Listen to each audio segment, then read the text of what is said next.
Hello everyone, and welcome back.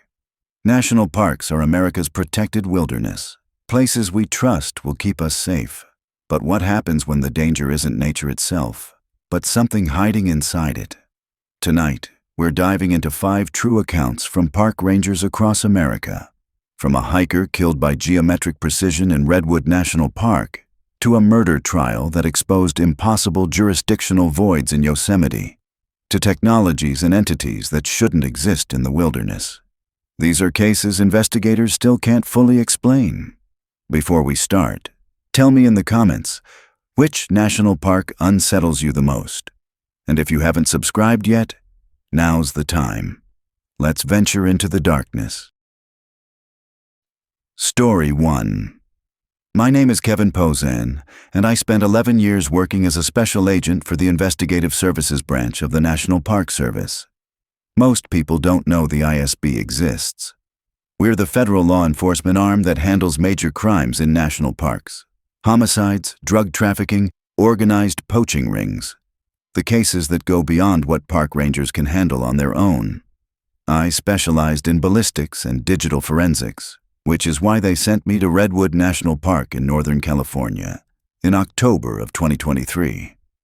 A hiker had been shot and killed on the coastal trail, and the case had every ranger in the district spooked. Not because of the violence itself, though that was bad enough, but because the shooter had seemingly fired from thin air. Multiple witnesses, clear sight lines, and absolutely no one visible at the point of origin. No muzzle flash, no sound suppression that would explain the acoustic signature, and most disturbing of all, no metallic evidence at the scene. I flew into Crescent City and drove straight to the ranger station where the lead investigator, a woman named Regina Linville, was waiting for me. She had that look I recognized immediately, the look of someone who had seen something that didn't fit into any box their training had prepared them for. She handed me the case file without any small talk. The victim was a 34-year-old man named Dean Clotworthy, an experienced hiker from Eugene who had been walking the coastal trail alone around 3 p.m. on October 8th.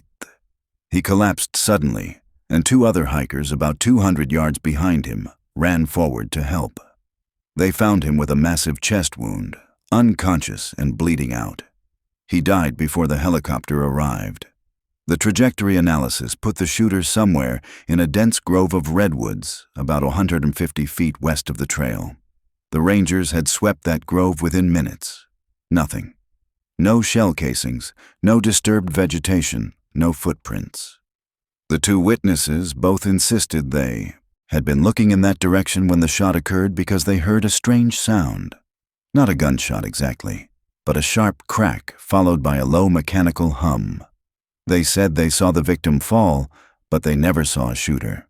Never saw anyone move in the trees, just fog and shadows and the massive trunks of the old-growth redwoods. The ballistics report was what had triggered the ISB call-out. The wound was consistent with a high-velocity rifle round, but the projectile fragments recovered during the autopsy were not lead or copper. They were a dense black polymer material, like industrial-grade plastic. The medical examiner said the fragments had shattered on impact, creating a devastating wound channel but leaving almost no forensic signature. No rifling marks, no metallurgical trace elements, nothing that could be matched to a conventional firearm. I asked Regina if this was the first incident. She shook her head and opened another file. 3 weeks earlier, in late September, rangers had found a Roosevelt elk killed in a remote section of the park. The animal had been shot, but metal detector sweeps turned up nothing. The necropsy revealed the same thing, polymer fragments. At the time, they had written it off as poaching with some kind of improvised weapon. But now, with a human victim, the pattern was undeniable. Someone was hunting in Redwood National Park with untraceable weapons, and they were good enough to kill from concealment in one of the densest forests in North America. I told Regina I needed to see the kill sites. Both of them. We started with the elk. The location was deep in the backcountry, accessible only by a rough service road that hadn't seen maintenance in years. The terrain was brutal. Steep ravines choked with ferns and fallen logs, everything draped in that thick coastal moisture that makes the air feel like you're breathing through a wet towel. The elk had been found in a small clearing near a seasonal creek. Regina pointed out where the animal had fallen, and I started working the scene with fresh eyes. I wasn't looking for brass casings or bullet impacts. I was looking for anything that didn't belong. Disturbed soil, broken branches, any sign that a human had occupied the space. I found boot prints, but they were from the rangers who had responded to the initial report. I found tire tracks from their vehicles, but nothing older, nothing that predated the kill. I stood in the clearing and tried to visualize the shot. The elk had been facing east when it was hit. The wound trajectory suggested the shooter had been elevated, maybe in a tree or on higher ground to the west. I walked in that direction, scanning the canopy. Redwoods grow tall enough that their lower branches are often 100 feet off the ground, but there are other species mixed in. Douglas fir, Sitka spruce. Some of them had climbable lower branches. That's when I noticed something odd. There was a large burl on the trunk of a redwood, about 80 feet from where the elk had fallen. Burls are common on redwoods, these big bulbous growths where the tree's grain has twisted and knotted. But something about this one looked wrong. The texture was too uniform. The moss growing on it looked painted rather than organic. I called Regina over and pointed it out. She squinted at it and said she didn't see anything unusual. I pulled out my rangefinder and took some measurements. The burl was about 15 feet off the ground, right at the height where you could set up a stable shooting position if you had a platform. I asked Regina if anyone had climbed up to check it during the initial investigation. She said no. Why would they? It was just a burl. I told her I wanted to take a closer look. She radioed back to the station, and within an hour, we had a ranger with climbing gear. His name was Brian Carradine, and he had that lanky build that made him look like he was born in a tree. He rigged his lines and ascended the trunk, calling out observations as he went. When he reached the burl, he went quiet for a long moment. Then he said something that made my blood run cold. "It's hollow, and it sounds like plastic." Brian tapped the surface with his knuckles, and the sound echoed back wrong. Not the solid thunk of wood, but the lighter, resonant tap of a synthetic shell. He found a seam, barely visible, and pried at it with his knife. The outer surface popped free, and he let out a string of profanity that echoed through the forest. Inside the fake burl was a small weatherproof box. Brian lowered it down on a rope, and I opened it with gloved hands. Inside were spools of black filament, the kind used in 3D printers, and a solar battery pack. There was also a small USB drive.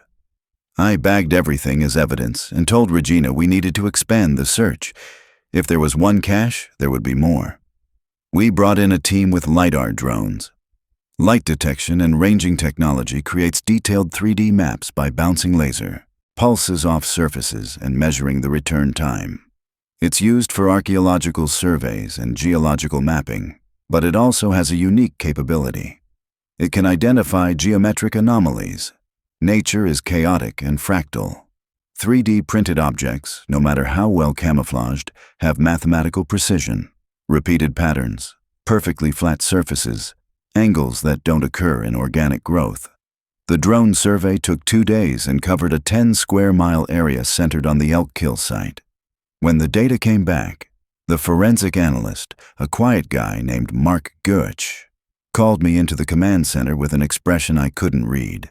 He pulled up the point cloud data on a large monitor and started highlighting anomalies. There were dozens of them. Rocks that were too symmetrical, branches with repeating texture patterns, even sections of ground cover that showed thermal signatures inconsistent with decaying vegetation. We geared up and went back into the field with a tactical team from the ISB. We approached the first flagged location, a large moss-covered boulder near a ravine. One of the agents leaned against it, and it shifted slightly. He jumped back, and we all drew our weapons, though I'm not sure what we thought we were aiming at. The boulder was hollow, a printed shell painted and textured to mimic stone. Inside was another cache. More filament, tools, and a small portable 3D printer powered by a fold-out solar panel. The realization hit me like a physical blow. The shooter wasn't just hiding in the forest. He had been systematically replacing parts of it with synthetic replicas, camouflage so perfect that you could walk past it a dozen times and never notice. We spent the next week cataloging the sites. We found fake stumps that housed filament recyclers, machines that melted down failed prints and extruded new filament. We found false logs that contained batteries and control electronics. And in one particularly disturbing discovery, we found a tree stand, fully 3D printed and attached to a redwood trunk with such precision that it looked like it had grown there. The scope of the operation was staggering. Whoever was doing this had been working for months, maybe years, building an invisible infrastructure throughout the park. But the worst discovery came when Mark analyzed the USB drive from the first cache. It contained G-code files, the instructions that tell a 3D printer how to build an object layer by layer.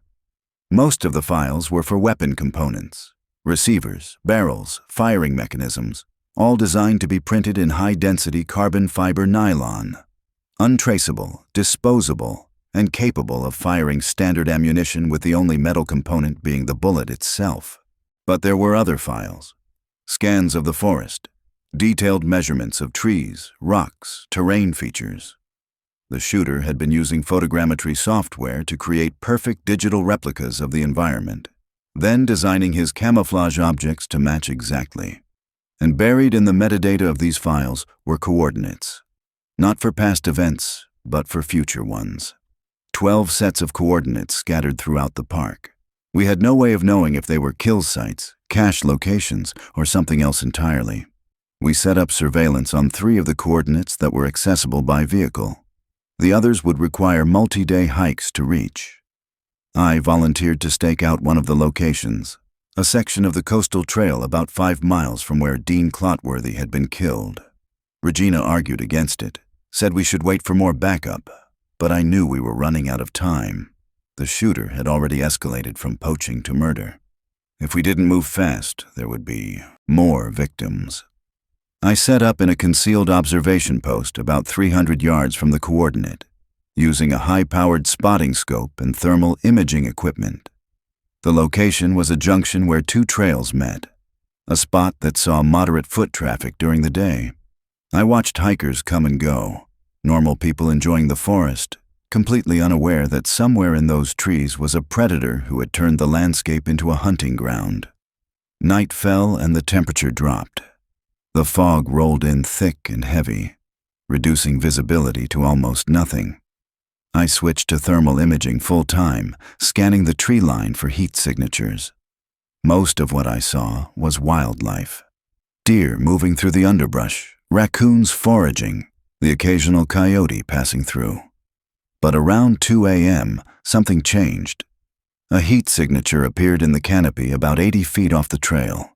At first, I thought it was an animal, maybe a bear that had climbed into a tree. But the signature was wrong. Too concentrated, too hot. I focused the thermal scope and what I saw made no sense. It looked like a glowing geometric pattern suspended in mid-air, sharp angles and flat surfaces radiating heat. And then I understood. I wasn't seeing a person.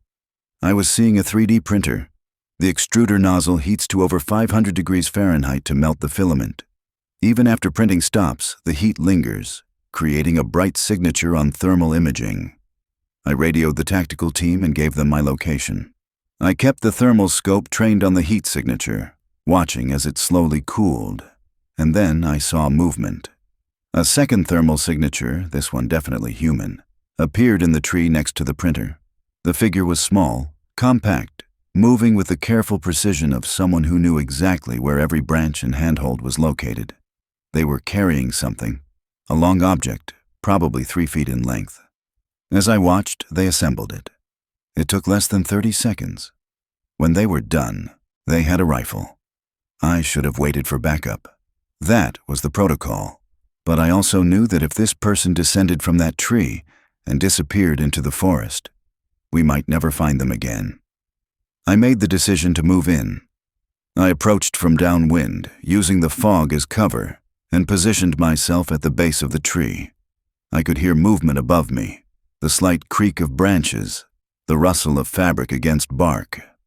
I called out, identifying myself as federal law enforcement and ordering them to climb down. The movement stopped. For a long moment, there was absolute silence. Then a voice responded. It was calm, almost pleasant. "You shouldn't be here, Agent. This is a correction zone." I asked what that meant. The voice explained, patiently, as if speaking to a child. "The forest is imperfect, chaotic, full of noise and disorder. I'm fixing it, one section at a time, creating perfect geometric harmony." The hikers disrupted the silence. They had to be removed. I told them they were under arrest for murder. The voice laughed. It wasn't a manic laugh or a threatening one. It was genuinely amused. "You can't arrest geometry, Agent. You can't arrest perfection." That's when the tactical team arrived. Lights flooded the area and multiple voices shouted commands. The figure in the tree moved fast, faster than I expected. They didn't climb down. They jumped, dropping 15 feet to a lower branch with a precision that suggested they had practiced the route dozens of times. They were heading for a gap in the perimeter, a narrow corridor between two agents. I drew my weapon but held fire. Too many rangers in the background, too much risk of a stray round. The figure hit the ground running and disappeared into the fog. But we had thermal imaging on the drones now, and there was nowhere to hide from that. The heat signature showed them moving through the underbrush in a serpentine pattern, trying to break line of sight. The tactical team pursued, calling out positions over the radio. The chase lasted less than 5 minutes. The suspect tried to cross a ravine and slipped on the wet rocks. By the time they got up, 3 agents had them surrounded. They didn't resist. They just stood there, hands at their sides, looking at the agents with an expression of disappointment, like we had failed to understand something important. The suspect's name was Casey Malaro, 38 years old, former aerospace engineer from San Jose. He had been reported missing by his employer 14 months earlier after he stopped showing up to work and stopped responding to calls. His apartment had been empty, cleared out completely. No one had any idea where he had gone. Apparently, he had gone into the forest to build a synthetic parallel reality. The evidence we recovered from his campsites was extensive. 7 different 3D printers hidden throughout the park, each powered by solar panels and programmed to run only during periods of high wind or rain to mask the motor noise. Hundreds of printed objects designed to replace natural features with perfect geometric replicas. And the weapons. He had printed and discarded dozens of them, each one used for a single shot and then melted down for recycling. But the most disturbing evidence came from his personal notebooks, page after page of calculations and sketches showing his plan to gradually replace the entire forest. He believed that nature was suffering from what he called geometric corruption, and that by introducing perfect mathematical forms, he could cure it. The elk and the hiker weren't murdered out of malice. They were removed because their organic chaos disrupted the geometric harmony he was creating. During the psychiatric evaluation, Casey was diagnosed with a severe delusional disorder. He genuinely believed he was helping the forest, that his synthetic structures were healing the landscape. When asked about the human victim, he showed no remorse. He said Dean Clotworthy had been walking in an erratic pattern, introducing angular disorder into a sector he had just finished correcting. The murder was, in his mind, an act of maintenance. The case closed with Casey Malaro declared unfit to stand trial and committed to a federal psychiatric facility. The printed objects scattered throughout the park were removed, though the process took months. Every time we thought we had found the last cache, the LiDAR would reveal another anomaly. It was like peeling back layers of an infection, never quite sure if you had reached clean tissue. But there was one discovery that we never resolved. Deep in a restricted area of the park, miles from any of Casey's known campsites, rangers found a printed object that didn't match anything in his files. It was a complex geometric structure, about the size of a basketball, made from the same carbon fiber nylon. But the design was far more sophisticated than anything Casey had created. The surface was covered in fractal patterns that seemed to shift when you looked at them from different angles. When we confronted Casey with photographs of the object, his reaction was immediate and visceral. He refused to look at the images. He became agitated, almost panicked, and said over and over, "I didn't make that one. That one was already there. That one is older." We had the plastic analyzed. The polymer itself was standard, but the bonding agent contained trace isotopes that suggested it had been synthesized decades earlier. The lead analyst said it was impossible. 3D printing technology didn't exist in the form required to create that object until the early 2000s, but the chemical signature suggested the plastic was printed in the 1970s or earlier. The object was cataloged and stored in evidence, but it disappeared during a routine transfer between facilities. The paperwork shows it was logged in, but when the receiving facility unpacked the shipment, the container was empty. No sign of forced entry, no indication of theft, just gone. I left the ISB about a year after the Molaro case.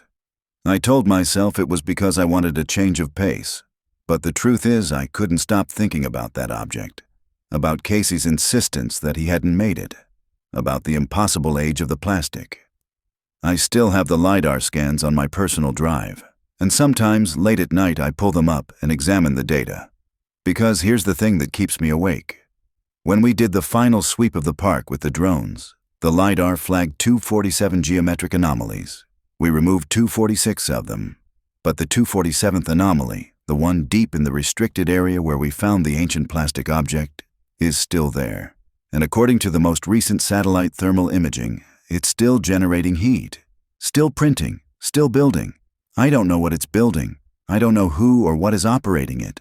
And I don't know if Casey Molaro was creating his synthetic forest, or if he was just copying something that was already there, something that had been turning the wilderness into geometry long before humans invented the technology to understand what it was doing. I still work in law enforcement, but I don't take cases in national parks anymore. And when people ask me about the weirdest thing I ever investigated, I tell them about the time we caught a man printing guns in the forest. I don't tell them about the thing he didn't print. The thing that might still be out there, adding one perfect geometric shape at a time, slowly replacing the chaos of nature with something older and stranger and utterly incomprehensible. The case is officially closed, but the forest, I think, is still being corrected. Story 2. I've worked as a federal investigator for the National Park Service for 11 years, and I've seen my share of violent crimes on federal land. Domestic disputes at campgrounds, assaults between drunk hikers, even a murder-suicide at a trailhead parking lot. But the case I worked in the remote eastern edge of Yosemite National Park in the fall of 2021 was different from anything I had encountered before. It wasn't just the brutality of the crimes. It was the cold, methodical precision behind them and the legal nightmare that followed. My name is Chandler Burrows, and I'm part of the Investigative Services Branch, the law enforcement division that handles serious crimes in national parks. Most people don't realize that national parks have their own police force, their own detectives, and their own jurisdiction. We operate under federal authority, which means when someone commits a crime on parkland, they're not just breaking state law. They're breaking federal law, and that comes with its own set of complications. The case started on October 8, 2021, when two rangers on routine patrol in the Cathedral Peak Wilderness area found something disturbing staked to a trail marker. It was a document, typed on thick resume paper, sealed in a plastic sleeve, and attached to the wooden post with a metal thumbtack. The document was formatted like a legal filing, complete with case numbers and coordinate notations. It read, "Notice of Termination of Life." Subject, Melissa Ann Gruber. Date of action, October 6, 2021. Time, 2:47 p.m. Coordinates, 38-1-1427, 1R19-4783. Jurisdiction, null. Action performed in accordance with natural law in absence of civil authority. The Rangers immediately secured the document and radioed for backup. I was dispatched from the regional office in Fresno along with 2 other investigators and a forensic team. We reached the coordinates listed in the document by helicopter, landing in a narrow meadow about a quarter-mile from the site. The terrain was rough, high alpine country with scattered granite formations and dense stands of lodgepole pine. The area was remote, rarely visited by hikers, and miles from any maintained trail. We found Melissa Gruber exactly where the coordinates indicated. She was seated against a large boulder, hands folded in her lap, head tilted slightly forward.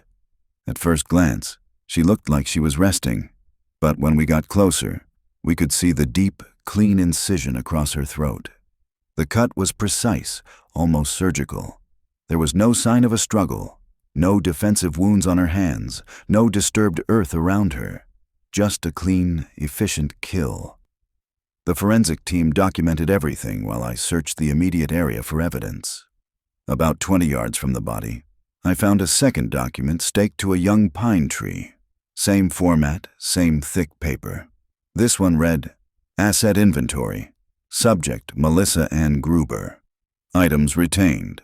Wristwatch, silver, analog. Hiking boots, size 7. Merrill brand.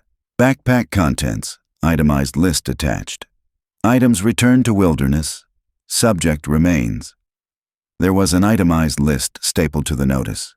It detailed every single item Melissa had been carrying. Water bottles, energy bars, a first aid kit, her driver's license, credit cards, phone. Everything was listed with almost obsessive precision. And at the bottom of the inventory, a single line. Subject provided no resistance. Transaction completed without incident. Transaction. That word made my blood run cold. This wasn't rage. This wasn't passion or panic. This was someone treating murder like a business procedure. We identified Melissa Gruber through her driver's license, which we found in a small pile along with her other personal belongings, neatly stacked on a flat rock about 10 feet from her body. She was 29 years old, a graduate student from Berkeley studying environmental science. She had entered the park alone 4 days earlier with a valid backcountry permit for a week-long solo hiking trip. Her family had not reported her missing yet because her itinerary indicated she wouldn't return until October 12th. We processed the scene for hours. The medical examiner determined that the cause of death was exsanguination from the severed carotid artery. The precision of the cut suggested someone with anatomical knowledge, or at least significant practice. Time of death was estimated at approximately 3 p.m. on October 6th, which matched the timestamp on the document. The next day, while we were still processing evidence from the Gruber scene, another ranger found a second document. Same format, same paper. This one read, Notice of Termination of Life. Subject, Alan Forrest Dupree. Date of action, October 7th, 2021. Time, 11:15 a.m. Coordinates, 38.1455, 1 or 194791. Jurisdiction, null. The coordinates were less than half a mile from where we found Melissa Gruber. We mobilized immediately. Alan Dupree was laid out flat on a granite slab, arms at his sides, as if he had been arranged for viewing. Same method of death, same clean cut, same lack of struggle. He was 34 years old, a software engineer from San Jose, hiking alone. His personal effects were inventoried and stacked nearby, along with another detailed document listing every item. But this time, there was something else. About 50 yards from Dupree's body, we found a camp. A single tent, portable stool, camp stove, and a small folding table. On the table was a leather-bound book, a surveyor's theodolite, and a stack of maps. The tent was still set up, gear neatly organized, food hanging in a bear canister from a nearby tree. Whoever had killed these people had been living here, and based on the amount of supplies, they had been here for a while. Inside the tent, we found more documents. Handwritten notes, printed research papers, and dozens of maps, some dating back to the 1890s. And sitting on the camp stool, reading one of those maps, was a man. He didn't run. He didn't resist. He simply looked up when we approached, folded his map carefully, and said, "You're outside your jurisdiction. Check your coordinates." We arrested him anyway, though he insisted the entire time that the arrest was illegal. He gave his name as Elliot Fallon, age 37, no permanent address. When we searched his belongings, we found detailed journals, GPS units, a laptop, and a collection of antique surveying equipment. His journals were meticulous, filled with calculations, legal citations, and philosophical ramblings about the nature of law and geography. But the most disturbing item we found was a handwritten list of names. Melissa Gruber and Alan Dupree were on that list, and below their names, crossed out, were 4 more names. People we hadn't found yet. We transported Fallon to the federal detention facility in Fresno and began the interrogation. He refused to speak to anyone except the park's GIS specialist. He said he would only discuss the case with someone who understood cartographic authority. We brought in Lauren Ames, the park's senior geographic information system analyst, to sit in on the interview. Fallon was calm, articulate, and disturbingly confident. He laid out his theory with the precision of a professor giving a lecture. He explained that the eastern boundary of Yosemite National Park, where it borders the Inyo National Forest, had been surveyed in 1890 using celestial triangulation. The surveyors used a specific granite peak as a reference point, calculating the border based on star positions and the known location of that peak. In 1955, a rock slide destroyed that reference peak. Modern surveys had attempted to re-establish the border using GPS and estimation, but according to Fallon, they were wrong. He had hired a private surveyor to recalculate the original 1890 line using the exact same stellar data and triangulation methods. His calculations showed that the border was approximately 40 feet west of where modern maps placed it. That 40-foot strip, according to Fallon, was a legal void. It wasn't technically part of Yosemite National Park because the original survey had placed it outside the boundary. But it also wasn't part of California or Nevada because the federal annexation of the park had removed it from state jurisdiction based on the assumption that it was within park boundaries. The result, Fallon claimed, was a sliver of land where no law applied. No federal authority, no state authority, no jurisdiction. He called it the seam. Fallon explained that he had spent 2 years researching this loophole, studying historical land surveys, court cases, and jurisdictional precedents. He had tested his theory with legal scholars and surveyors. And then he had come to Yosemite, set up camp in the seam, and waited. He monitored hikers with binoculars and his theodolite, tracking their movements across the landscape. And when a hiker crossed into the seam, into that invisible 40-foot strip, Fallon believed they stepped outside the reach of human law. He didn't hunt them. He didn't lure them. He waited for them to cross the line on their own. And when they did, he approached them calmly, explained where they were, and told them what he was going to do. He said most of them didn't believe him at first. They thought he was joking or insane. But by the time they realized he was serious, it was too late. Melissa Gruber had stepped into the seam while crossing a small creek. Alan Dupree had walked into it while taking photographs of a marmot. Fallon said they had no idea they were crossing an invisible boundary, but that didn't matter. The law, he insisted, was not about intent. It was about geography. The Department of Justice was terrified. If Fallon's theory had any validity, and if he mounted a competent legal defense, the case could expose a genuine loophole in federal jurisdiction. It could invite chaos, encourage copycats, and undermine the legal foundation of the entire national park system. They needed to disprove his theory, absolutely. Lauren Ames and I spent days poring over Fallon's maps, his calculations, and his research. At first it seemed airtight. He had done his homework. His triangulation was mathematically sound. His legal arguments were well cited.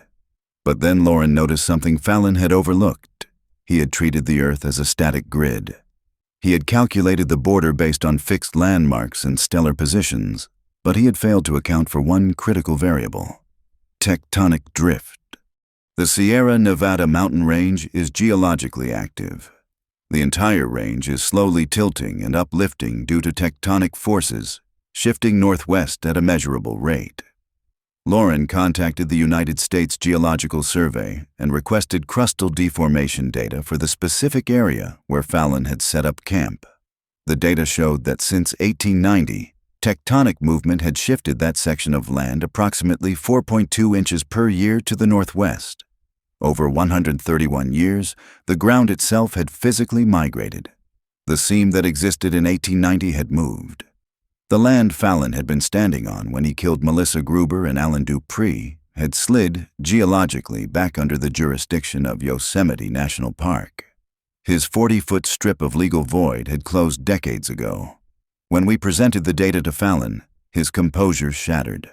For a man who had built his entire philosophy on absolute precision, the idea that the earth itself had betrayed him was psychologically breaking.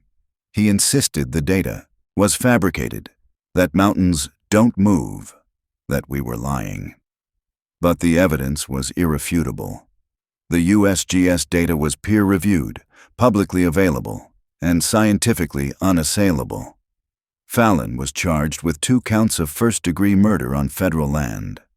The trial took place in the U.S. District Court for the Eastern District of California. His defense attorney attempted to argue the jurisdictional loophole, but the tectonic drift data destroyed the argument before it even began. The jury deliberated for less than 4 hours, guilty on both counts. During the sentencing hearing, Fallon finally spoke. He didn't apologize. He didn't express remorse. He simply said, "I thought I had found a place where the rules didn't apply. I was wrong, but not for the reasons you think." Before anyone could ask what he meant, he was escorted out of the courtroom. He was sentenced to life in federal prison without the possibility of parole. But the case didn't end there. During the evidence review, we found a third document in Fallon's journals, one that had been tucked into the back of his leather-bound survey book. It was handwritten, not typed, and the handwriting was shaky, almost frantic. It read, "Notice of encounter. Entity unknown. Date, October 5th, 2021. Time, 2:30 a.m. Coordinates, 38-1438, 119-4785. Jurisdiction, impossible." Below the notice was a detailed entry. Fallon described the night before his first murder. He wrote that he had been sitting outside his tent, reviewing his maps by lantern light, when he became aware of a presence. He described it as a hole in the dark, a space where the starlight seemed to stop. He wrote that this presence moved into his camp, not walking but gliding, and sat across from him near the fire pit. Fallon wrote that he could not see it clearly, only its outline, a shape that was human-like but wrong, taller than it should be, with limbs that bent at angles that didn't match human anatomy. He wrote that it did not speak, but he felt it acknowledge him. It watched him for what he estimated was 10 minutes, and then it stood and walked away, leaving no sound, no footprints, nothing. The entry ended with a single line. "I thought I had found a place without law. I was wrong. Something else owns this land, something that was here before the maps. It watched me kill them. It approved." I went back to the coordinates Fallon had listed for the encounter. The location was in the heart of the seam, less than 100 yards from where both victims had been killed. The area was unremarkable, just granite outcroppings and scattered pines. But when I examined the ground near Fallon's campsite, I found something that made my stomach turn. Footprints, burned into the granite. Not carved or etched, but burned, as if the walker had been made of extreme heat. The prints were human-shaped, but the proportions were off. The stride length was nearly 7 feet. The depth of the impressions suggested a weight far beyond what a human could produce. And the prints led away from Fallon's camp, deeper into the wilderness, toward areas that were unmapped and inaccessible. I photographed the prints and sent the images to a forensic geologist. His report concluded that the burns were consistent with extreme localized heat, possibly exceeding 200 degrees Fahrenheit. He could not explain how such heat could be applied to granite without fracturing the stone. He could not explain the shape. He could not explain the stride length. The report ended with a recommendation for further study, but no further study was ever conducted.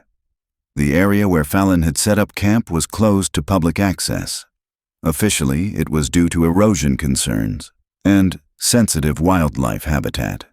But internally, we flagged it for different reasons.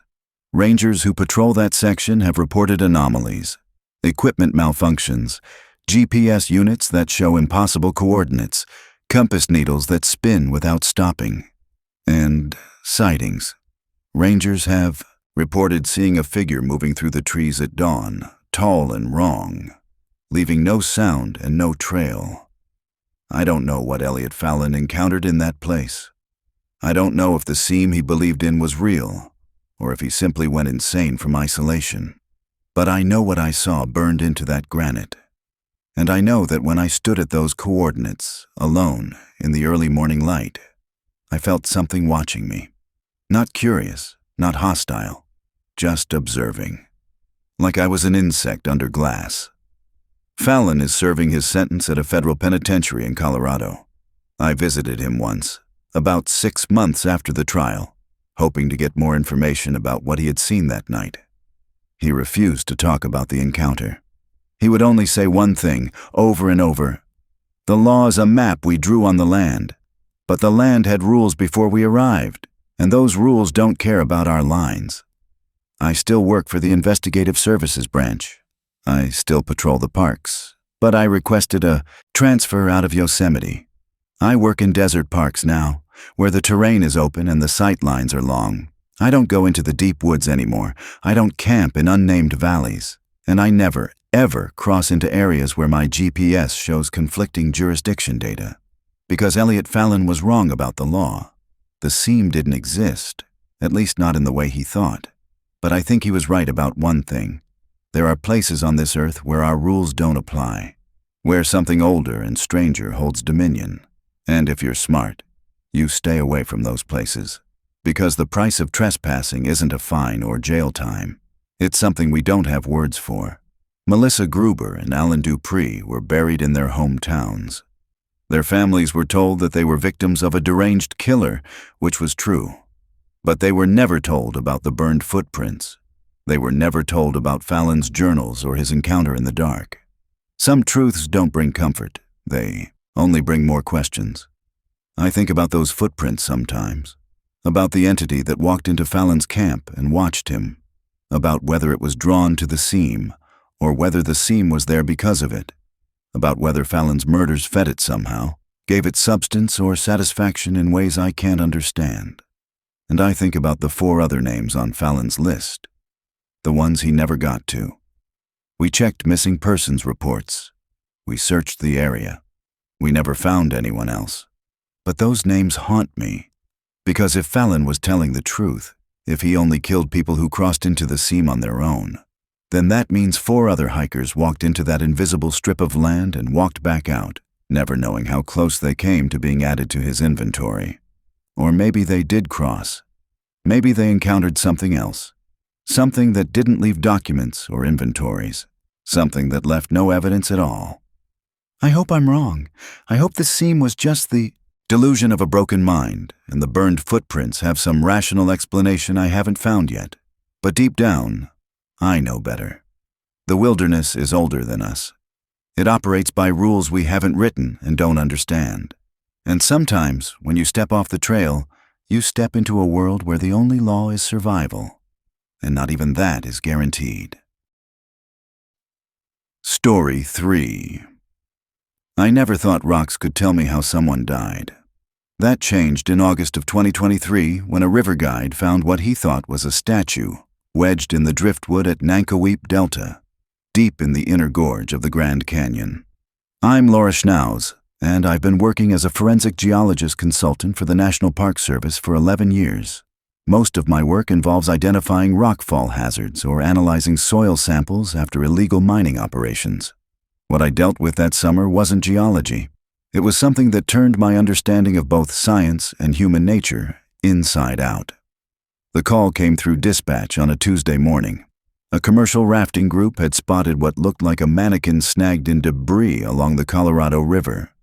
The guide who reported it, a guy named Charles Slovis, insisted something was wrong. He said the thing looked too real, too detailed to be a dummy. 2 rangers deployed via jet boat to investigate. When they arrived and pulled the object from the water, they realized Charles had been right. It wasn't a mannequin. It was a body. A male, approximately 30 years old, wearing hiking clothes that were stiff and crusted with dried river silt. But here's where it got strange. Ranger Moira Dixon radioed back that they couldn't lift the body into the boat. She said it was too heavy, impossibly heavy for a single corpse. They needed backup and a reinforced body bag. I got the call because the Park Service wanted a geologist on site to assess whether the victim had been crushed by rockfall or buried in sediment that might explain the weight. I flew in via helicopter and met the recovery team at the Delta. When I saw the body, I understood why Moira had sounded so unsettled on the radio. The victim was gray, not the pale gray of a drowned corpse, but the dull, dusty gray of weathered limestone. His skin had a chalky texture, and when I touched his arm to help load him into the bag, it felt like touching cold concrete. We got him into the bag using 4 people, and even then we struggled. The helicopter pilot weighed the load before transport and told us the body weighed over 300 pounds. The victim looked like he weighed maybe 170 when he was alive. We flew the remains to the medical examiner's office in Flagstaff, and I tagged along because I wanted answers. The autopsy started at 3 p.m. The medical examiner, a woman named Melissa Wally, began with the standard external examination. She noted the unusual texture and coloration of the skin, the extreme rigidity that went beyond normal rigor mortis. When she tried to make the Y incision to open the chest cavity, her scalpel skipped across the surface. She tried again with more pressure. The blade bent. She switched to a heavier autopsy saw. The blade screamed against the tissue but barely penetrated. Melissa stopped and looked at me across the table. She said the body wasn't just stiff. It was mineralized. We called in a radiologist and ran a full-body CT scan. The images showed something I had never seen in 20 years of studying rock formations and human anatomy. The victim's internal organs were still identifiable in shape, but their density on the scan matched solid rock. His lungs looked like pumice. His liver resembled a chunk of shale, and his stomach was distended, filled with a mass that registered as pure mineral on the scan. Melissa used a diamond-tipped surgical drill to access the abdominal cavity. It took 40 minutes to cut through the abdominal wall. When we finally opened him up, the smell that hit us wasn't decomposition. It was dust and something chemical, like wet cement. The stomach was a solid mass. We had to remove it intact and crack it open with a rock hammer. Inside was a slurry that had hardened into a concrete-like substance. I collected samples and ran them through a portable X-ray fluorescence analyzer. The composition was travertine, gypsum, and high concentrations of uranium ore.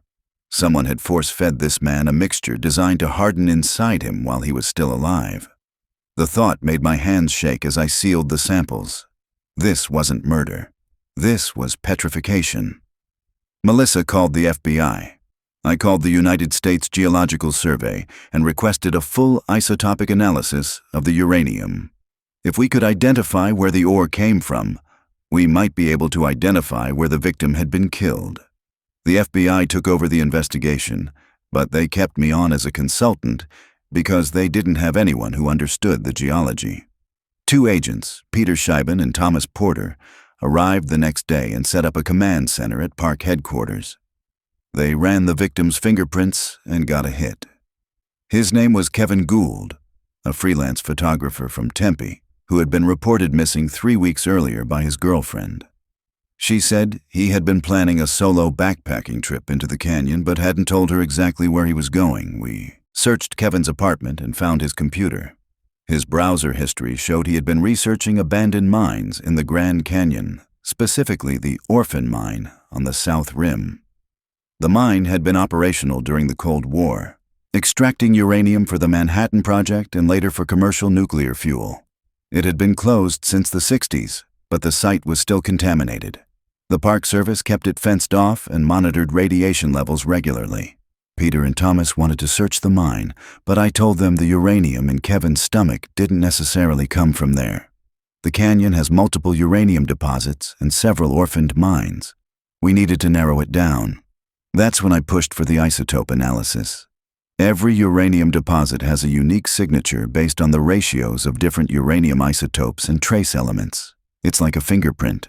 If we could match the uranium inside Kevin to a specific deposit, we could pinpoint the location. The USGS lab in Menlo Park ran the samples through a mass spectrometer. The results came back in 4 days. The uranium had a specific ratio of U-235 to U-238 that matched ore from the orphan mine. But there was something else in the sample. The gypsum mixed into the slurry contained halophilic bacteria, salt-loving microorganisms that only grow in specific ephemeral pools in the Supai Sandstone Formation. I pulled up geological maps and started cross-referencing. The orphan mine was on the south rim, but the bacterial signature matched a remote area near the north rim, specifically a box canyon near a formation called Wotan's Throne. I triangulated the 2 data points and found a location where both the uranium signature and the bacteria could coexist. There was an old mining adit, a horizontal tunnel, that had been dug into the cliffside in the 50s as part of a speculative uranium prospecting operation. It had never produced commercial quantities and had been abandoned and unsealed. The entrance wasn't even marked on modern maps. I showed Peter and Thomas the location and told them if the killer had a base of operations, that was it. Before we deployed, I wanted to talk to someone who knew the area. I contacted a Havasupai elder named Raymond Margolis, who had worked as a trail guide in the canyon for over 50 years. I asked him if he knew anything about the canyon near Wotan's Throne. He was quiet for a long time.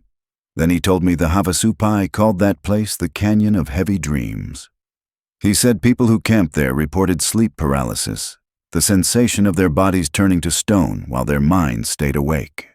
He said the old ones believed the canyon walls were lonely and sometimes called people into the rock to keep them company forever.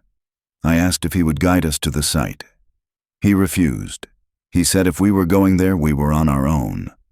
We assembled a tactical team. 6 FBI agents, 3 park rangers including Moira and me. We flew in via helicopter and rappelled into the canyon at dawn on September 12th. The terrain was brutal. Loose scree, sheer cliff faces, and thick brush that tore at our gear. It took us 3 hours to locate the mine entrance. It was hidden behind a rock fall that looked natural but had been deliberately arranged to conceal the opening. We moved the rocks and found a narrow tunnel leading into the hillside. Peter went in first with a flashlight and body armor. I followed with a radiation detector. The readings spiked immediately. We were walking into a contaminated site. The tunnel opened into a larger chamber about 50 feet in, and that's where we found the lab. It looked like something out of a nightmare. Industrial rock crushers powered by solar panels ran cables through ventilation shafts to the surface.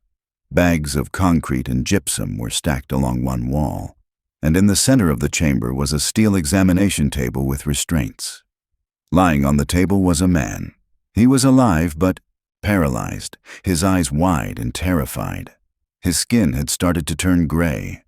Someone had been painting him with a clear liquid that I later identified as a sodium silicate solution. They had been in the middle of turning him into stone. We freed the victim and called for immediate medical evacuation. Then we searched the rest of the mine. Along the back wall, we found what the killer called his gallery, a row of glass cases, like museum displays, each one containing a partial human remain preserved in mineral, a hand encased in amber-colored resin, a torso half embedded in sandstone, a skull coated in crystalline gypsum. There were 9 cases in total. 9 victims we hadn't even known were missing. Thomas found a workbench covered in journals and sketches. The handwriting was meticulous, scientific. The entries detailed something called accelerated fossilization protocols. The killer had been trying to compress millions of years of geological processes into days or weeks. He believed he was preserving people, making them immortal by integrating them into the geologic record. That's when we heard footsteps deeper in the mine. Peter called out, identifying himself as federal law enforcement and ordering whoever was there to come out. A man emerged from a side tunnel. He was in his 50s, wearing a dust mask and rubber gloves. He was carrying a bucket of gray powder. When he saw us, he smiled. He said we were too late. He said his work was already complete. Then he threw the bucket. The powder exploded into a cloud that filled the chamber. I realized immediately what it was. Pulverized silica glass. Respirate it and your lungs would be shredded by microscopic glass shards. Everyone dropped to the ground trying to get below the cloud. Peter tackled the suspect before he could run. They fought on the ground and Peter managed to cuff him while holding his breath. We dragged the suspect out of the mine and into fresh air. Paramedics treated us for silica exposure. We all had to be monitored for silicosis, but we survived. The suspect was identified as Christopher Jones, a former park geologist who had been dismissed from the Park Service in 2018 for unauthorized research activities. He had a PhD in geochemistry and had published several papers on mineral replacement processes in fossils. After his dismissal, he had become obsessed with what he called deep time preservation. He believed human life was too fragile, too temporary. He wanted to give people permanence by turning them into stone. In his mind, he wasn't killing them. He was saving them from decay. The FBI charged him with 9 counts of first-degree murder. The victim we rescued, a hiker named Jesse Hutchison, survived but required months of dialysis to remove the toxins from his system. He testified at the trial about being abducted at gunpoint and force-fed the mineral slurry while restrained. Christopher showed no remorse during the trial. He described his process in clinical detail, explaining how he had calculated the correct ratios of minerals to achieve optimal hardening without immediate death.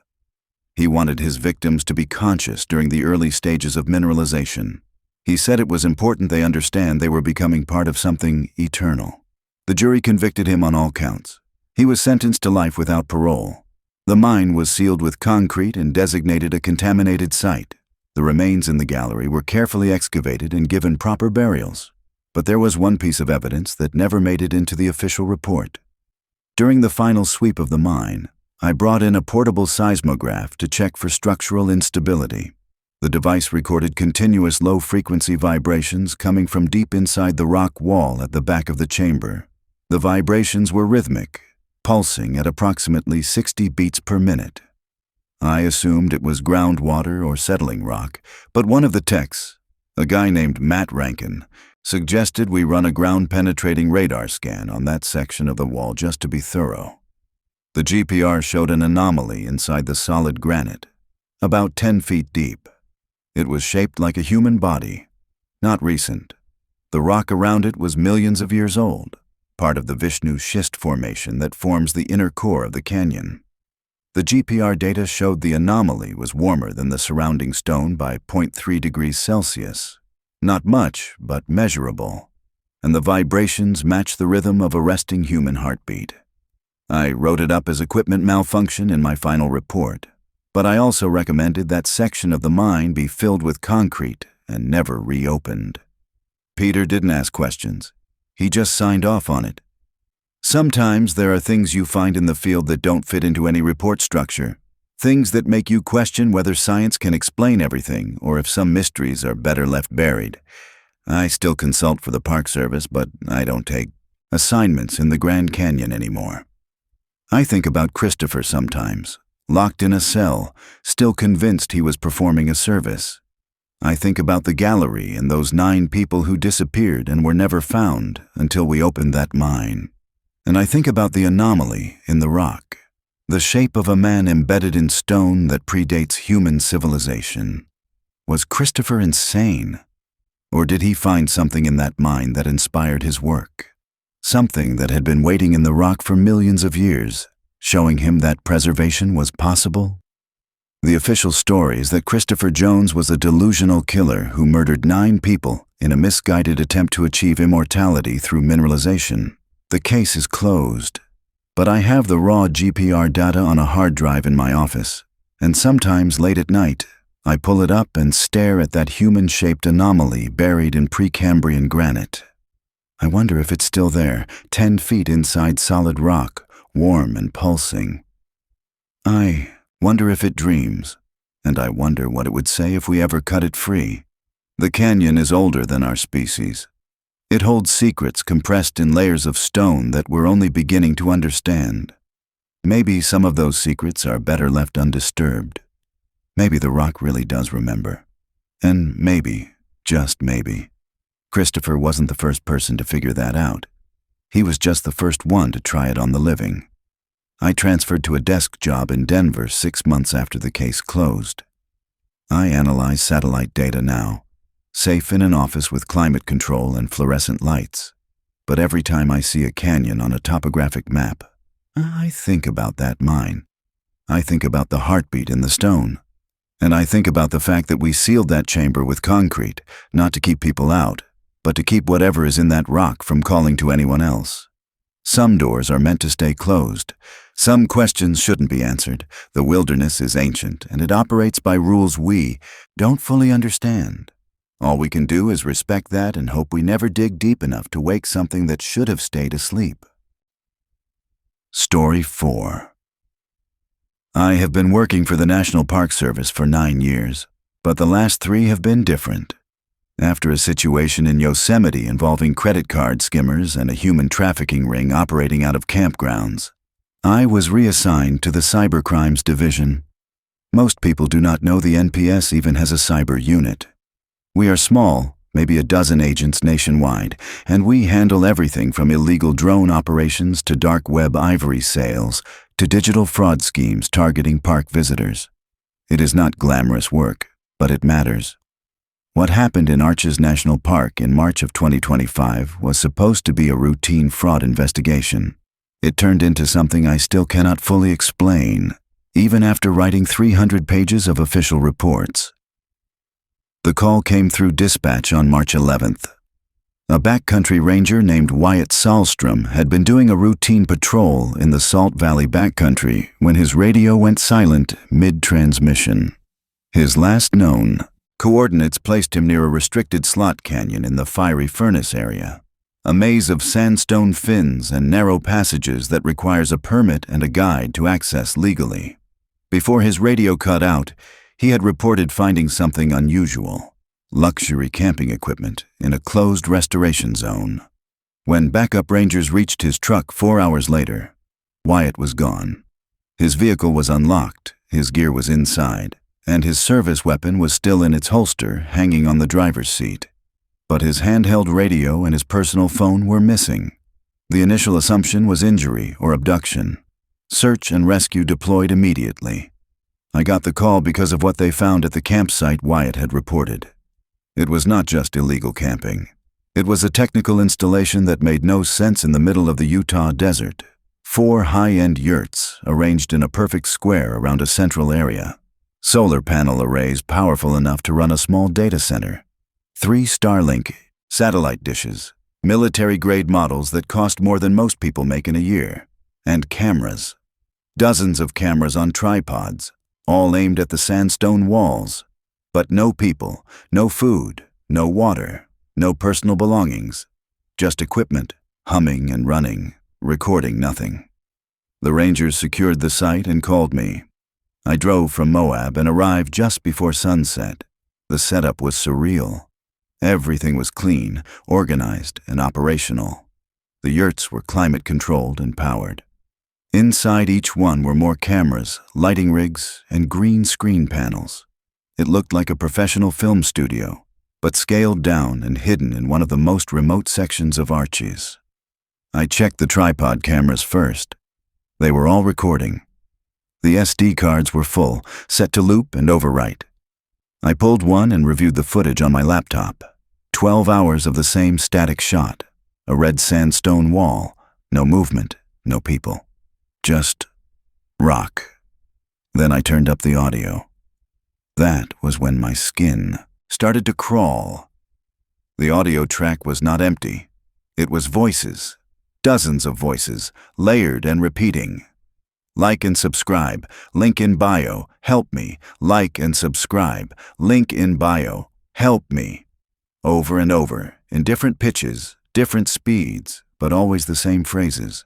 It sounded synthesized, like text-to-speech software, but with emotional inflection, fear, desperation. I ran the metadata on the camera files. They had been recording for 6 days straight. I searched the yurts for anything that could identify who had set this up. I found a laptop in the central yurt, password protected but still running.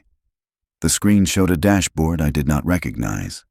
Render progress bars, upload status, bandwidth usage. It looked like video editing software, but the interface was wrong, too complex, too automated. Then I saw the names in the project folders. 4 names: Taylor Koch, Ivan Malaro, Julia Martinez, Melissa Lim. I recognized 2 of them immediately. Taylor Koch was a lifestyle vlogger with 3 million followers. She posted daily: travel content, wellness tips, sponsored ads. Ivan Malaro ran a crypto investment channel, 500,000 subscribers. Julia Martinez was a hiking influencer who specialized in national parks. Melissa Lim did ASMR and meditation content. All of them were active online. I pulled out my phone and checked their social media. Taylor had posted an Instagram story 2 hours ago, location tagged Arches National Park. She was standing in front of Delicate Arch at sunset, smiling, talking about her skincare routine. Ivan was live streaming on Twitch right now, discussing Bitcoin trends. His background was blurred, but I could see rock formations behind him. Julia's last YouTube video had been uploaded this morning, a 10-minute hiking vlog. Melissa had posted a TikTok 15 minutes ago, but I was standing in the place where these people were supposed to be, and they were not here. I looked up at the sky. It was raining, a cold, steady drizzle that had started an hour ago. In Taylor's Instagram story, the sky was clear and golden, sunset light, perfect conditions, impossible conditions. I felt my stomach drop. I opened the laptop dashboard again and started digging through the project files. The folder names made my blood run cold. Digital Twin Taylor, Digital Twin Ivan, Digital Twin Julia, Digital Twin Melissa. Each folder contained thousands of files, video clips, audio samples, facial scans, motion capture data. I opened one of the video files. It was Taylor, sitting in front of a green screen, reading from a script. Her face was covered in motion-tracking dots. She was exhausted. Her eyes were red. She was crying while she read. Thank you so much for watching. Do not forget to like and subscribe. Link in my bio for exclusive content. I love you guys. Then the clip ended and looped. I opened another file. Ivan, same setup, same dots on his face, same dead expression. What is up, crypto fam? Today we are talking about smart contracts and decentralized finance. His voice was flat, mechanical. He was reading, not performing. I found a text file labeled README. I opened it. The contents were written in technical jargon, but the summary was clear. They were building AI models, deepfake avatars. The 4 influencers had been kidnapped and forced to generate training data, hours of footage, thousands of voice samples, every facial expression, every gesture. The goal was to create perfect digital puppets that could replace the real people entirely. The avatars could generate content forever, post videos, stream, interact with fans, all while earning ad revenue for whoever controlled them. The real people were no longer necessary. They were legacy hardware, as the document put it, obsolete. I radioed for backup and started searching the site more carefully. The solar arrays were overkill for the equipment I could see. The power draw did not match. There had to be more infrastructure somewhere. I found the cable 20 minutes later. A thick, ruggedized power line running from the solar array into a crack in the sandstone floor. I followed it to a camouflaged hatch, flush with the rock and almost invisible under a layer of sand and dust. I called out. No response. I tried the handle. It was locked. Electronic lock, keypad entry. I forced it with a pry bar from my vehicle. The hatch opened onto a metal ladder descending into darkness. I climbed down. The ladder dropped 15 feet into a narrow tunnel carved into the sandstone. At the end of the tunnel was a steel door. It was unlocked. I pushed it open and stepped into a nightmare. The room was maybe 20 feet across, carved out of the rock and lined with soundproofing panels. In the center was a volumetric capture rig. 360 degrees of cameras mounted on a scaffolding frame. Green screen walls, professional lighting. And in the corner behind a chain-link partition were 4 people. They were alive. Barely. Malnourished. Filthy. Their faces were still covered in motion-capture dots that had been applied with what looked like permanent marker. Taylor, Ivan, Julia, Melissa. They stared at me with hollow eyes. I identified myself and told them they were safe. Taylor started crying. Ivan just stared. Julia asked if we were real or another test. I did not understand the question, but I told her I was real and that I was getting them out. That was when the door slammed shut behind me. The electronic lock engaged with a heavy clunk. The lights went out. Emergency lighting kicked in, bathing the room in red. A speaker crackled to life. A voice, synthetic and emotionless, spoke. Contamination detected. Quarantine protocol initiated. Air filtration suspended. I tried the door. It would not budge. I radioed for help. No signal. The rock was blocking transmission. I was trapped underground with 4 hostages and no way to call for help. I checked my gear. I had my service weapon, a flashlight, a multi-tool, and my phone. No signal, but it still worked as a device. I accessed the laptop I had brought down with me. It was still connected to the local network. I could see the server running in the corner of the room, a rack-mounted system with blinking status lights. The kidnappers were monitoring remotely. They had cut the air and locked us in. I estimated maybe 3 hours of breathable air. Less if we panicked. I forced myself to think. I could not break the door. I could not call for help, but I could access the server. The system was still uploading content, still running the AI models, still live streaming. Ivan's avatar was currently live on Twitch, talking to 50,000 viewers. I had an idea. It was insane, but it was the only option I had. I pulled Ivan over to the capture rig. I explained what I needed him to do. He was weak, disoriented, but he understood. I powered up the motion capture system. I synced it to the live stream.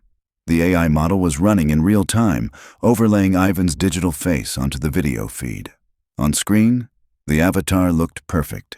Handsome, confident, healthy. But I was about to break it. I handed Ivan a Rubik's Cube I had found in the gear pile. I told him to solve it as fast as he could while screaming my badge number and the coordinates of our location. He looked at me like I was insane. I told him the AI could not replicate complex, chaotic hand movements in real time. The model would glitch. The mask would slip. The viewers would see the truth. He nodded.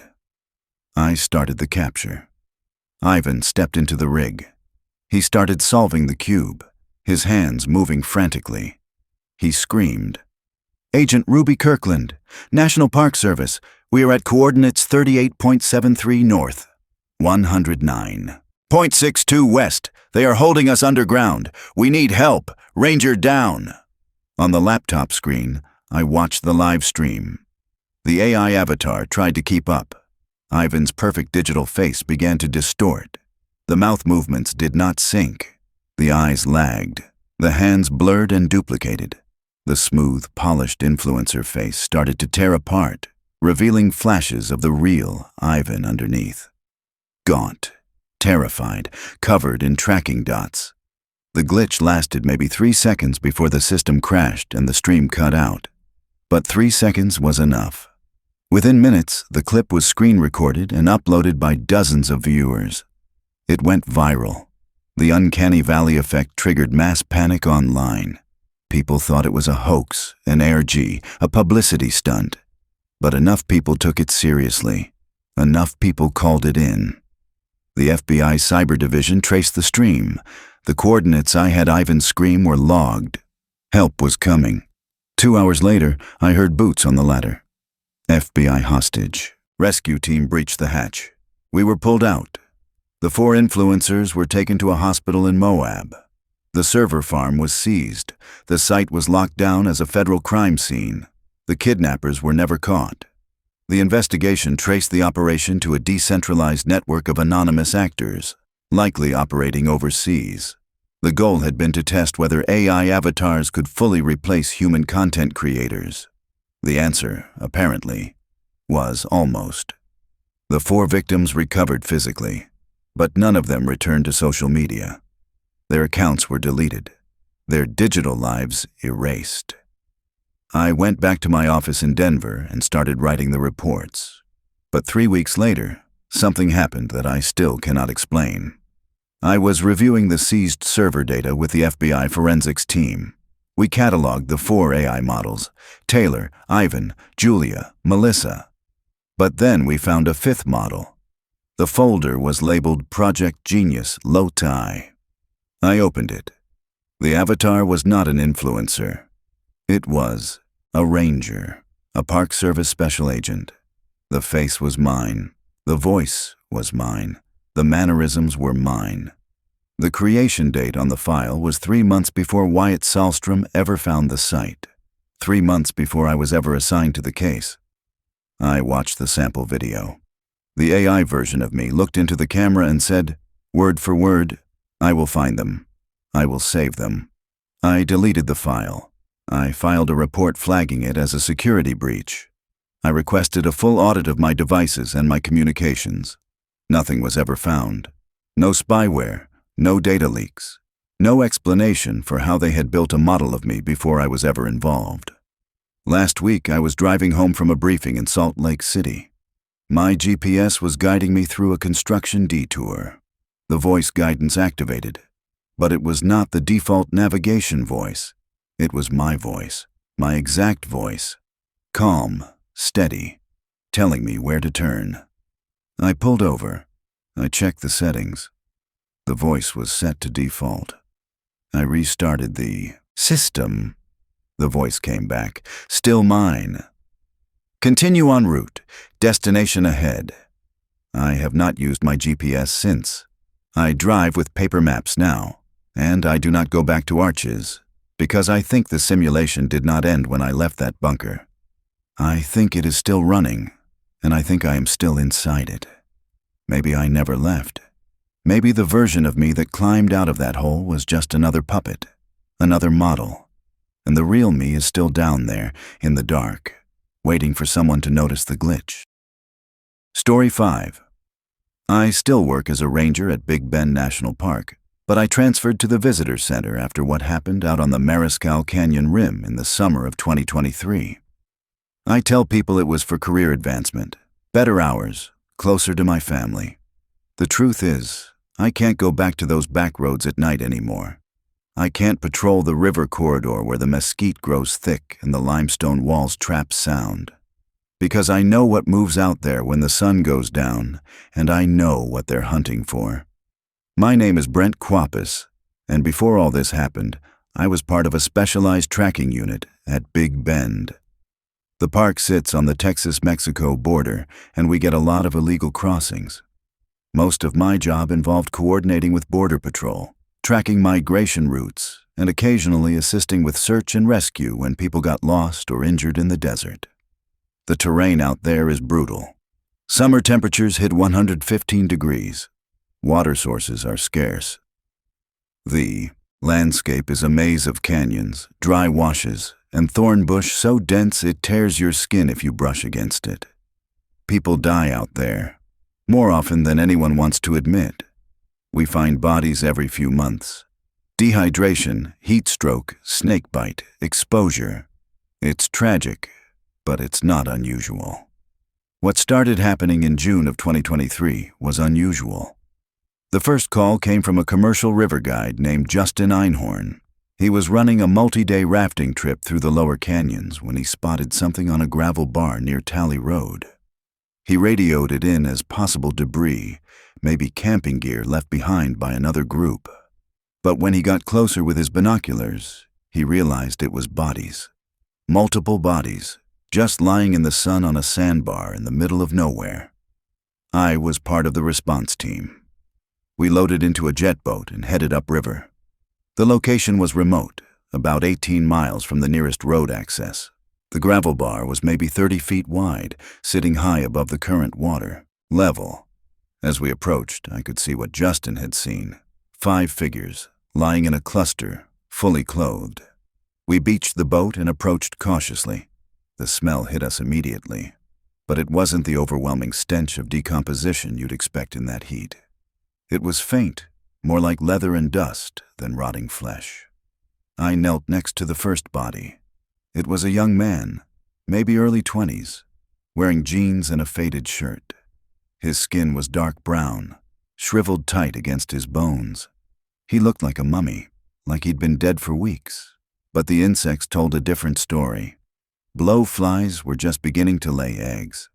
Based on the life cycle, these people had been dead for maybe 48 hours, 72 at most.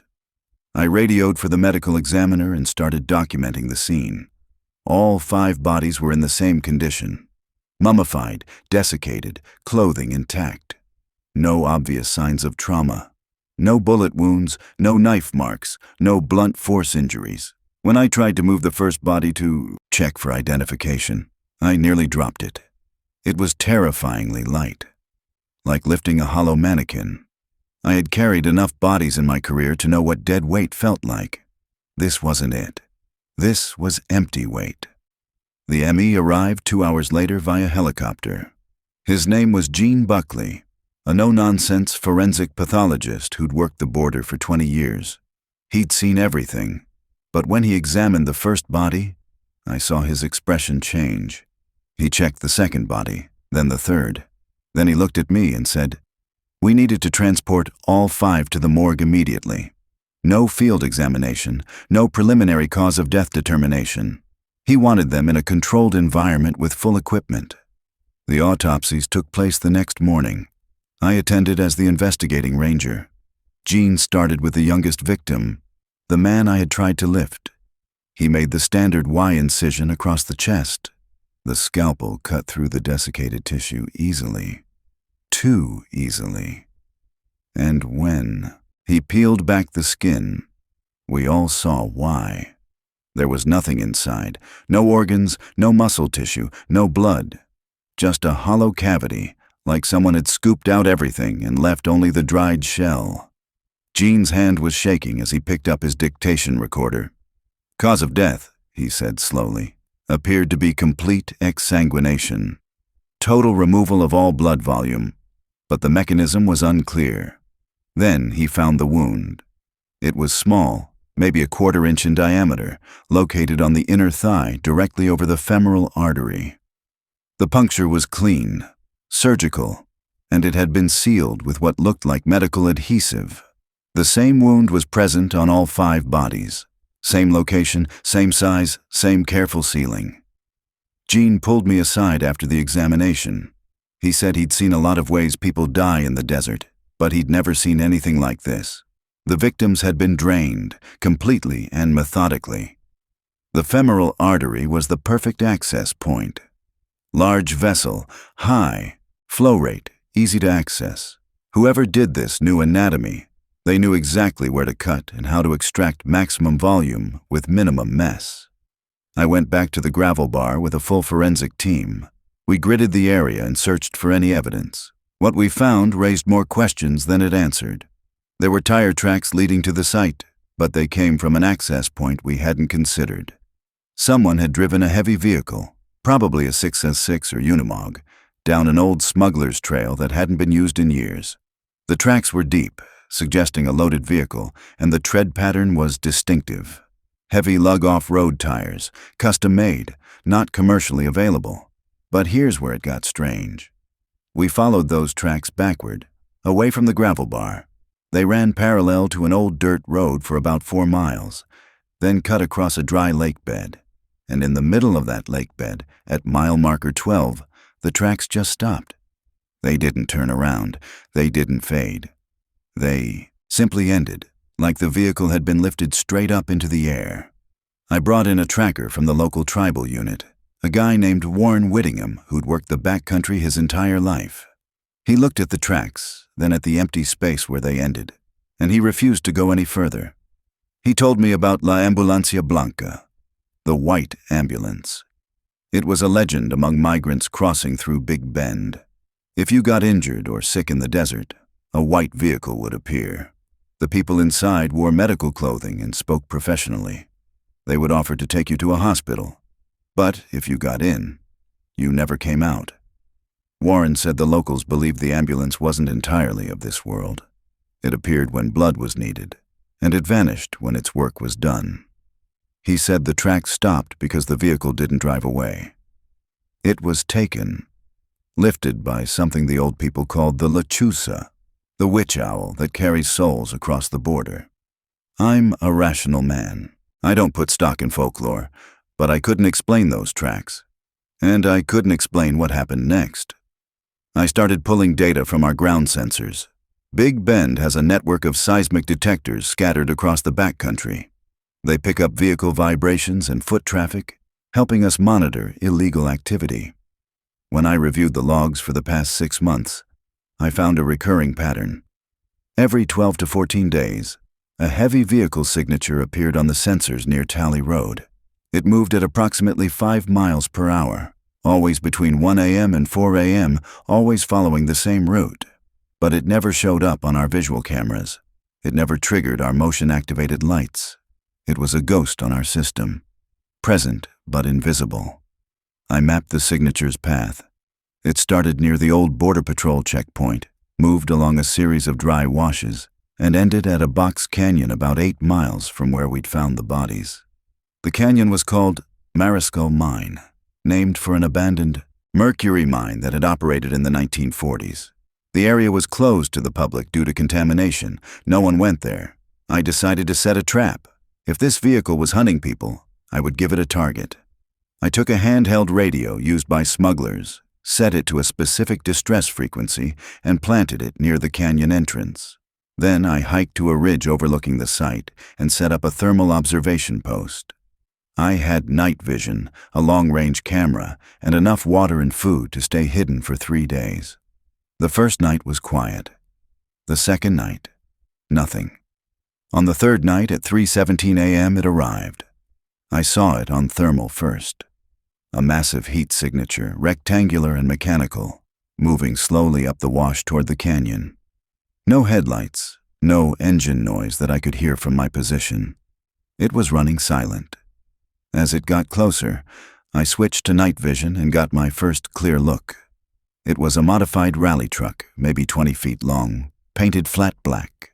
The paint absorbed light, so completely that even under starlight, the vehicle looked like a hole in reality. It had oversized tires, a reinforced chassis, and what looked like solar panels folded against the roof. The truck stopped at the canyon entrance. 4 figures emerged from the cab. They were wearing full biocontainment suits, white, hooded, with integrated respirators. They moved with practiced efficiency, unloading equipment from the back of the truck. I watched through my scope as they set up a portable tent and extended the solar array. Then they opened the rear cargo doors. I had to fight every instinct not to react. Inside the truck was a mobile laboratory. I could see racks of medical equipment, centrifuges, refrigeration units, and rows of IV stands. And on gurneys along both walls were people, at least 8 of them, sedated, with tubes running from their legs into collection bags. The crew started processing. They moved one of the gurneys outside, hung the collection bag on a portable stand, and started a centrifuge. They were separating blood into components: plasma, platelets, red cells. Each component went into a different container, labeled not with names but with alphanumeric codes and what looked like biochemical markers. I radioed for backup, keeping my voice low and my transmission short. Then I kept watching. One of the crew members, a tall figure who seemed to be in charge, walked over to a laptop mounted inside the truck. I could see the screen through my scope. It was displaying client orders, names, blood types, and specific requests. One order caught my eye. It read, male, 20-30, high cortisol, elevated adrenaline, 4 liters plasma minimum. They weren't just harvesting blood. They were harvesting terror. They were deliberately seeking out people in extreme stress, people crossing the desert in fear for their lives, because their blood chemistry was valuable, Adrenaline, cortisol, stress hormones. Someone was buying that. Someone with enough money to fund this operation. My backup wasn't going to arrive for at least 30 minutes. I had 4 armed suspects in biosuits, an unknown number of victims, and a truck full of volatile medical equipment. I couldn't risk a firefight. Too many ways for people to die if bullets started flying.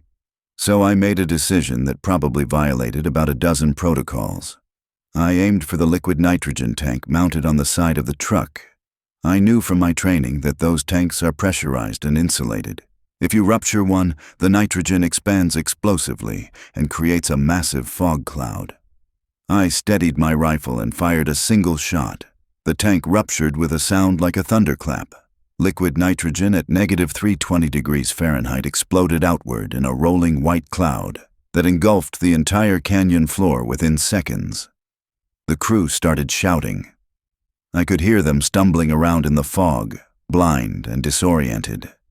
The extreme cold cracked the truck's optical sensors and froze the crew's face. Shields. I moved down from my position quickly, using my thermal goggles to navigate through the artificial blizzard. The crew appeared as glowing hot shapes against the freezing fog. I took them down one by one. 2 surrendered immediately when I announced myself. The 3rd tried to run and slipped on the ice forming on the rocks. The 4th, the tall one, tried to reach the truck cab. I tackled him before he could close the door. By the time backup arrived, I had all 4 crew members restrained and the victims secured. The fog was dissipating, revealing the nightmare in full detail. 8 people on gurneys, all alive but heavily sedated. IVs in their femoral arteries, draining into collection systems. Some had been there for days, based on the volume extracted. The investigation that followed was extensive. FBI, DEA, Homeland Security. Everyone wanted a piece of it. The crew were identified as disgraced medical professionals. 2 former surgeons who'd lost their licenses for ethics. Violations. A phlebotomist fired for selling patient information. And the tall one, the leader, was a research scientist named Owen Blitz, who'd been expelled from a biotech firm for conducting unauthorized human trials. Their client list was recovered from encrypted servers in the truck. Longevity clinics in California, private medical concierges in New York, underground labs in Europe, all catering to ultra-wealthy clients who believed that young, stress-enriched blood could reverse aging, enhance performance, boost immunity. They were paying $50,000 per liter for the right product. Owen, during his interrogation, was smug. He said they weren't murderers.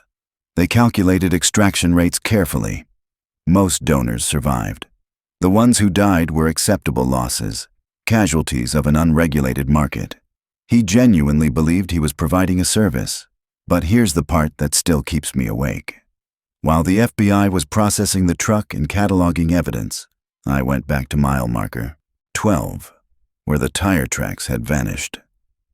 I wanted to understand how they'd been covering their trail. I found a cave hidden behind a thick stand of ocotillo. The entrance was narrow, barely wide enough for a person. Inside, the cave opened into a small chamber, and in the center of that chamber was an altar. It was stone, naturally formed, but the top had been worn smooth by centuries of use. The surface was stained black with dried biological matter.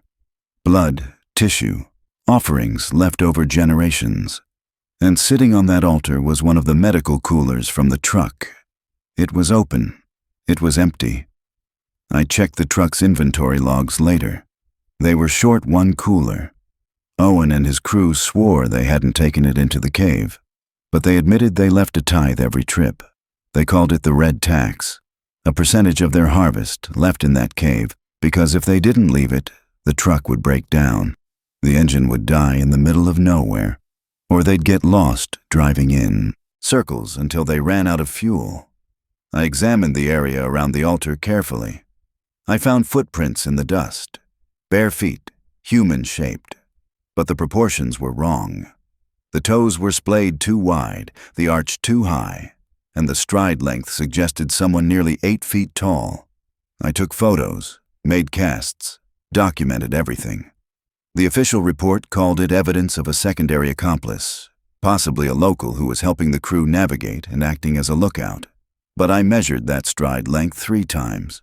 I compared it to every human standard I could find, and I reached a conclusion I've never put in any official document. The crew wasn't just selling to wealthy humans, they were paying tribute to something else. Something that had been in that desert long before the border existed, something that understood blood has value and demanded its share. Whether it was protecting them or simply collecting its fee, I don't know. But I know that when I stood in that cave, I felt watched. I felt assessed. And I felt something like approval, as if I'd passed some test by shutting down the operation. The case went to trial. Owen and his crew were convicted on multiple federal charges: human trafficking, practicing medicine without a license, smuggling, murder. They're serving life sentences in different federal prisons. The victims, those who survived, were given medical care and legal assistance. Some returned to their home countries. Others stayed in the U.S., trying to rebuild their lives. I received a commendation for the takedown. There was talk of promoting me to a regional position, but I requested a transfer instead. I told my supervisor I needed a change of pace. The truth is, I can't patrol that section of the park anymore, because twice since the arrest, I've driven past Mariscal Mine at night. And both times, I've seen something moving in the darkness near the canyon mouth. Something tall and wrong-shaped, walking on legs that bend at angles that don't match human anatomy. And both times, when I've aimed my spotlight at it, the shape has vanished. Not run away, vanished like it was never there. The cave is still there, the altar is still there, and sometimes park maintenance crews report finding fresh stains on that stone surface. Dark stains that weren't there the day before. I don't go looking anymore. I've learned that some things in the desert are older than law, older than borders, older than the idea that land belongs to anyone. And those things have their own rules. Owen and his crew thought they were clever, thought they were exploiting a resource that no one would miss. But they were paying rent the whole time. And when they got shut down, the landlord didn't disappear. It just went back to waiting. So if you're ever hiking in Big Bend, and you see vehicle tracks that end in the middle of nowhere, just keep walking. Don't follow them. Don't try to explain them. And if you're injured in the backcountry and a white vehicle appears offering help, look closely at who's driving, because not everyone who offers rescue is trying to save you, and not every ambulance takes you to a hospital.